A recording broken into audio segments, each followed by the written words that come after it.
talit. Oui. Alors, déjà, ce qu'il faut savoir et qui est bon à savoir, une question qu'on se pose. Hein. Un chrétien, puisqu'il s'agissait d'un débat entre deux pasteurs chrétiens. Alors, la question qu'on doit se poser, est-ce qu'un chrétien peut-il porter le talit? La réponse est oui.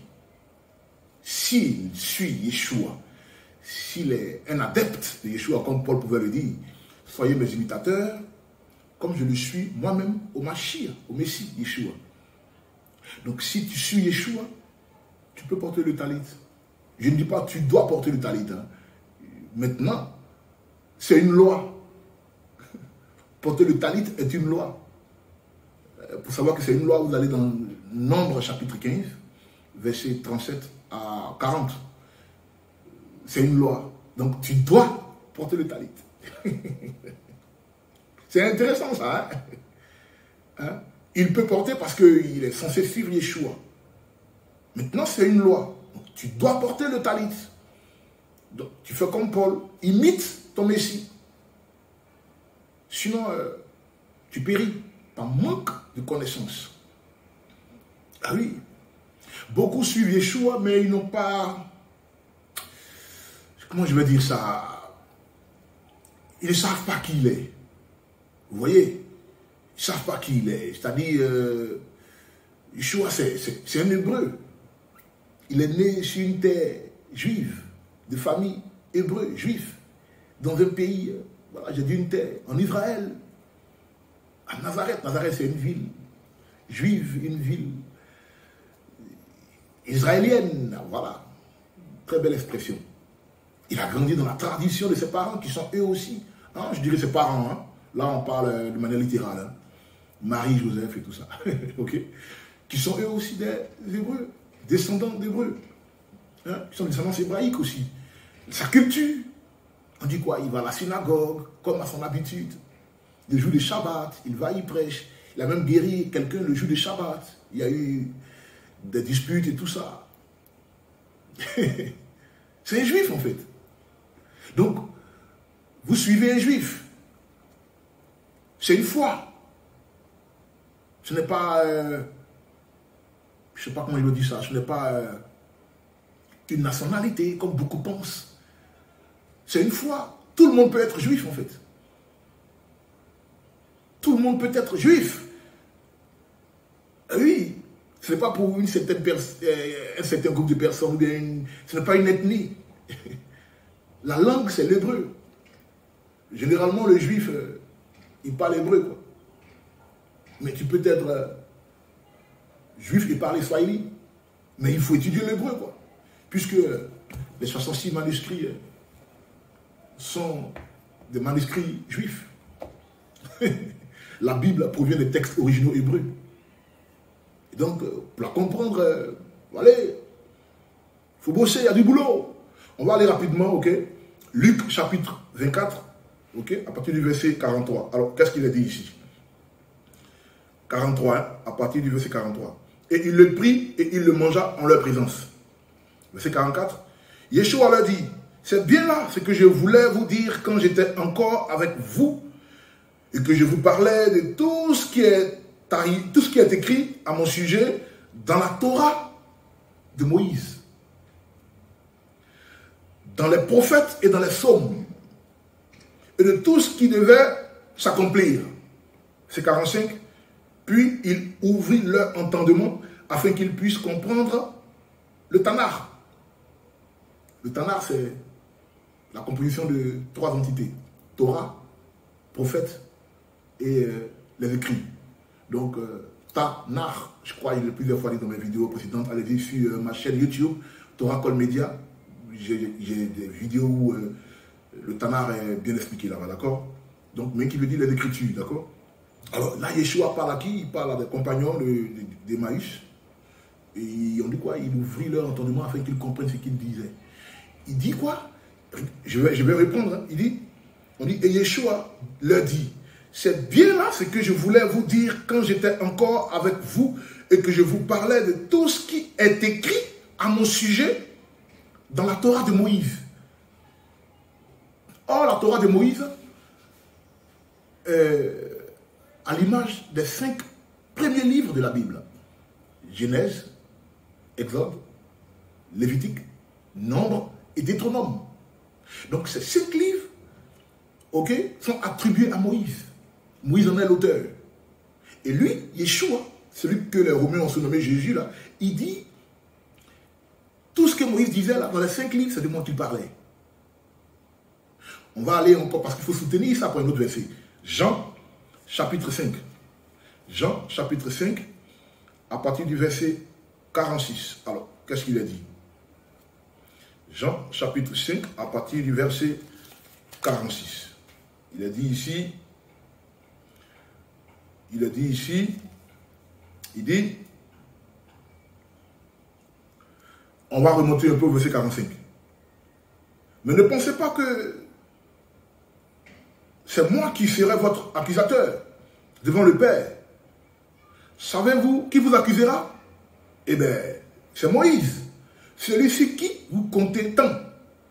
Verset 46 maintenant, il dit, en effet, si vous croyez véritablement Moïse, vous me croiriez aussi, car c'est à mon sujet qu'il a écrit. Mais si vous ne croyez pas Moïse, vous ne me croyez pas aussi. Et ça, c'est intéressant ça. C'est formidable ça. Comme Luc et Jean disent la même chose, ce sont les disciples de Yeshua. L'un le plus aimé, Yohanan, Jean, et puis l'autre, Luc, le médecin Luc. Alors, Yeshua dit que ce que Moïse dit, c'est à son sujet. Il dit, si vous croyez Moïse, vous allez me croire aussi.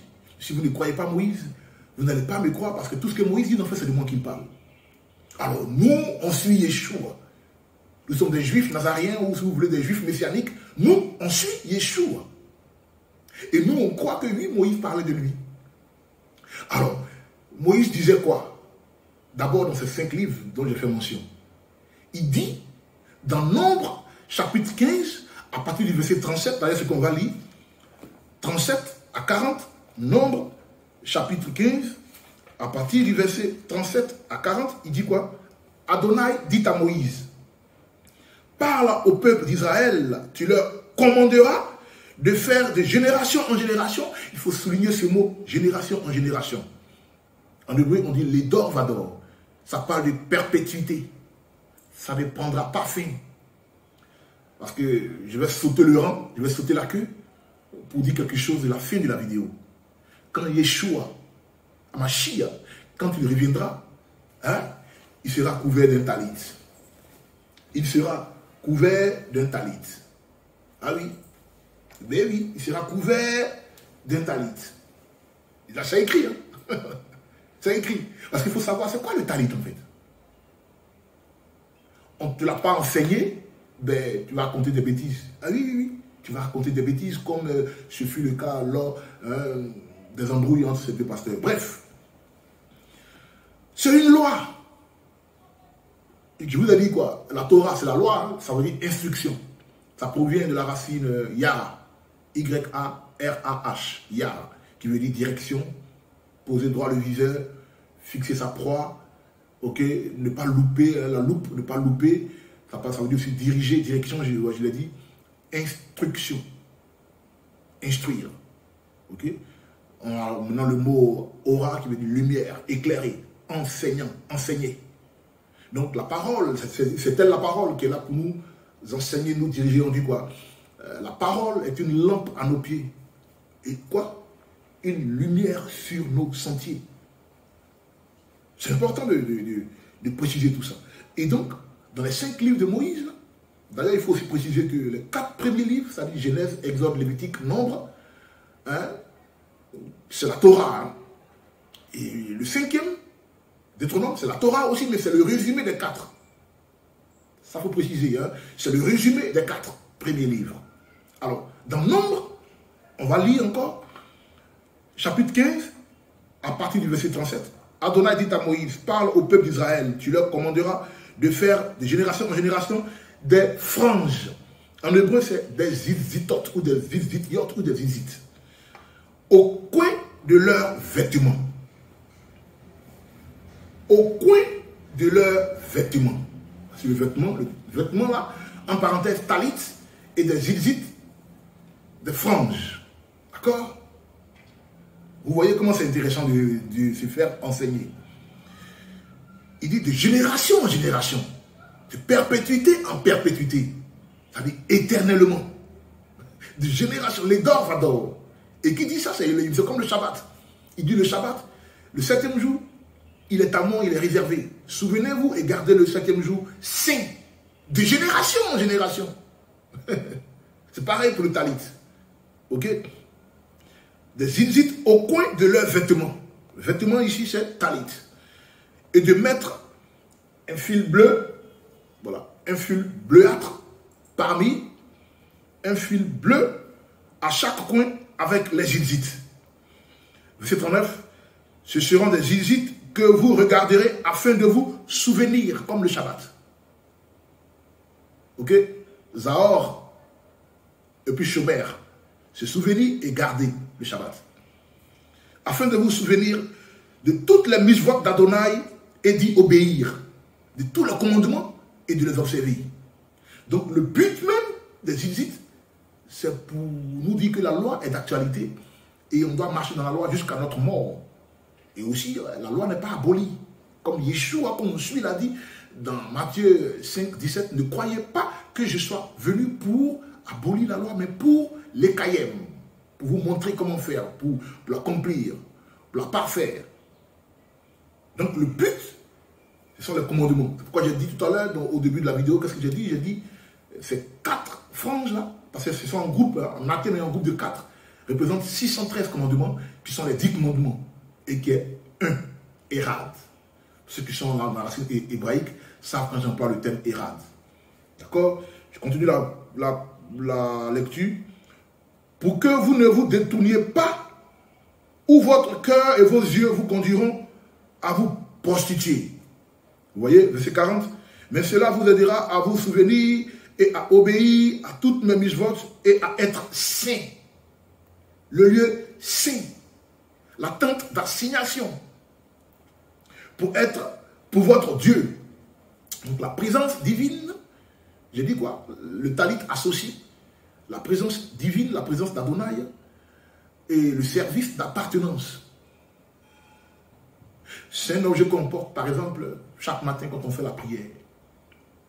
Le Shabbat, toute la communauté est en talit, bien sûr pour les hommes. Ok? Et, par exemple, le jour de Yom Kippour, toute la journée, on est à la synagogue pour le grand jour du pardon. Tout le monde, la synagogue est truffée, tout le monde est en talit, pour les hommes. D'accord? Et donc, pour être saint pour votre Dieu, je suis, et ça, pour être saint pour votre Dieu, je suis saint, donc soyez saint. Et là, c'est un langage, hein, love language, c'est un langage d'amour. Ne l'oubliez jamais, hein, très important ça. Je suis Adonai, votre Elohim, qui vous a fait sortir du pays d'Égypte afin d'être votre Dieu. Je suis Adonai, votre Dieu, le dit 2 fois. Afin d'être votre Dieu, remplacé afin d'être votre époux. Puisque je vous ai dit que le talit associe la présence d'Elohim plus notre service d'appartenance. On lui appartient en tant qu'épouse. D'accord?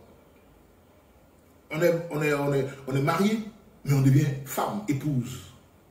Parce qu'il y a une différence entre être marié et femme. Femme, elle a plus de responsabilités, épouse. Et puis mariée, elle rentre dans le mariage. Il lui faut plus d'expérience pour qu'elle se sente responsable demain. Ça, c'est important de savoir ça. Alors, on vient de lire Nombre chapitre 15, verset 37 à 40. Donc, le but du talit, c'est de nous rappeler, ok, rappeler singulièrement à chacun de nous la loi. C'est-à-dire que la loi d'Elohim. Alors, tu es un pasteur, tu es sous un ordre romain, pour celui qui porte le talit, et il ne fait pas le Shabbat. Là, je parle de diarrhée, là. Ça, j'ai dit diarrhée spirituelle. Il y a un souci, hein. Puisque ça va de pair, en fait. On dit 613 commandements, qui sont à l'image des 10 commandements. Le Shabbat, par exemple, c'est le 4e commandement. Alors, les gens, ils font un marché, ils obéissent à 9 commandements, et le 10e, allez, hop, le Shabbat, non. C'est le dimanche, pour certains, c'est le dimanche. Ils oublient carrément qu'il y a eu le concile de Nicée où l'empereur Constantin, l'empereur premier, Constantin, il a changé le calendrier. Il a amené le 7e jour, il a amené ça à un autre jour, et puis le dimanche devient le 7e jour. C'est-à-dire Yom Erad, ok, devient pour lui Yom Shabbat. Et le samedi devient le 6e jour. Et le vendredi, le 4e jour. C'est dangereux. Ça, c'est très dangereux. C'est encore plus dangereux de ne pas savoir ça. Puisque le mensonge gagne du terrain quand l'ignorance s'impose. Il est très dangereux d'être ignorant parce qu'on dit quoi? Par manque de connaissances, mon peuple périt. On n'a pas dit le diable viendra nous ôter la vie, non. On dit quand on est ignorant, on périt. Oui. Donc le but du talit, c'est de nous rappeler d'observer la loi. Voilà. Et l'idée maîtresse de tout ça, c'est de nous connecter à Elohim. C'est pourquoi il a dit, je suis votre Elohim. Et là, je parlais d'épouse, époux. C'est une affaire de connexion, en fait. C'est de là que vient le mot Baruch. Baruch. Béni, loué. Or, Baruch, qui veut dire louer, bénir, a encore un sens très profond, qui veut dire se provigner, se connecter, s'accoupler, s'amouracher. Comme je dis, c'est love language, c'est un langage d'amour. Pénétrer. Donc quand tu portes le talit, tu es en présence de ton époux. C'est-à-dire le talit confirme ta présence devant Elohim. Alors d'autres diront, ben, c'est pas important. Oui, c'est pas important pour ceux qui sont sous un ordre romain. C'est pourquoi je dis, c'est une entité hébraïque. Mais qu'est-ce qu'ils ont à se prendre la tête? Ah, sérieux, quoi. Excusez-moi, je suis en Afrique. Il y a le climat. Amen. C'est important de savoir tout ça. Très, très, très, très important. Oui, il y a une confusion à expliquer hein, pour certains qui m'ont posé cette question, je crois, sur les réseaux sociaux. On va aller dans Deutéronome chapitre 22. Hein, il y a une confusion à expliquer. Voilà, Deutéronome chapitre 22. Voilà, à partir du verset 11. On dit, vous ne porterez pas de vêtements tissés. Je reprends la lecture. Vous ne porterez pas de vêtements tissés de deux sortes de fils, de la laine et du lin ensemble. Verset 12. Tu te feras des cordons entortillés aux quatre coins du vêtement dont tu t'envelopperas. D'accord? Le talit. Quand tu lis ce verset-là, ce verset, ça donne l'impression que, bon, Elohim défend de porter le talit. Je crois que c'est ça qui passait dans la tête de l'un d'entre eux, ces deux pasteurs. Oui, Deutéronome 22, 11 à 12. Relisez le verset 11, vous allez voir. C'est l'impression que ça donne. Or, c'est deux versets qui sont intimes. Je reprends la lecture. C'est très important. Verset 11, Deutéronome 22, 11 d'abord. Vous ne porterez pas de vêtements tissés de deux sortes de fils, de la laine et du lin ensemble. Tu te feras des cordons entortillés aux quatre coins du vêtement dont tu t'envelopperas. Déjà, quand on dit des cordons ou des franges, ce sont les zizites. Quand on dit vêtements, vous allez entendre des termes comme une robe, un garment ou un vêtement, c'est le talit. Donc il y a le talit lui-même, le vêtement, et puis il y a le zizit. Les deux sont du père, hein. Ils sont à cheval, hein. Ils sont ensemble, vous les voyez, c'est toujours comme ça. Hein. Alors, déjà ce qu'il faut savoir, pour comprendre ce verset-là, puisque beaucoup pensent que ça veut dire de ne pas porter ça. Oh, comme je dis, ce sont des versets qui sont intimes, il faut comprendre le contexte, ok? Et le contexte, le comprendre, c'est de retourner à la racine hébraïque. Alors, le mot ici, dans Deutéronome 11, quand on parle de vêtements, c'est talit comme j'ai dit, mais ici, le mot ici c'est shahat neiz. Shahat neiz. c'est de l'hébreu égyptien. Oh là là, qu'est-ce qu'il raconte? C'est de l'hébreu égyptien. Ça veut dire quoi? Quand nos ancêtres quittaient l'Égypte, ils ont mixé la langue hébraïque qu'ils parlaient avec de l'égyptien. Comme vous allez voir de l'hébreu allemand, lors de la Deuxième Guerre, cette langue a pris de l'ampleur. Hein, la Deuxième Guerre mondiale. Même en Israël, vous arrivez, les gens ils parlent le yiddish, c'est-à-dire c'est le broken Hebrew, c'est-à-dire l'hébreu nouchi, quoi, voilà. Je suis ivoirien, le nouchi. Vous voyez, voilà. Vous avez le mot fabricants, c'est l'hébreu allemand. Donc il y a l'hébreu aussi juif, égyptien. Et là, il ressort là. Dans le verset 12, c'est Shahat Neis. Shahat Neis veut dire quelque chose qui est mal tissé.